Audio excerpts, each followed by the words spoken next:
Christmas isn't always loud parties and crowded rooms. Sometimes it's just the road, the night, and the people you love.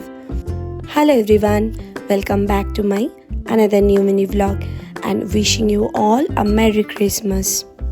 রাত্রি তখন 11টা। দাদাভাই phone করলো, জিজ্ঞেস করলো ঘুরতে যাবি?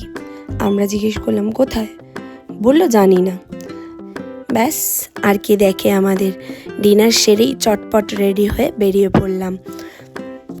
সারা কলকাতা জুড়ে তখন রঙিন লাইট, মানুষের ভিড় আর রাস্তায় শুধুই জ্যাম।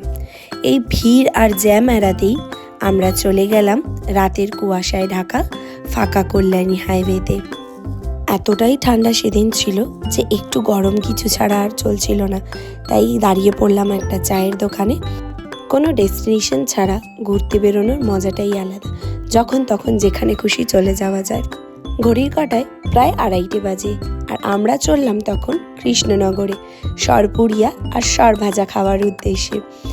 যারা শিলিগুড়ি থেকে বাসে করে ফিরেছো কলকাতা, তারা এই জায়গাটা নিশ্চয়ই চেনো।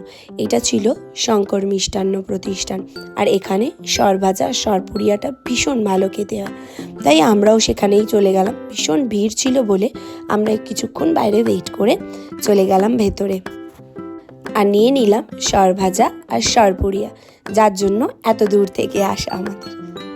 মিষ্টি খেয়ে বাড়ির জন্য কিছুটা প্যাক করে নিয়ে খেলাম কফি। খাওয়া দাওয়া সেরে রওনা দিলাম বাড়ির উদ্দেশ্যে।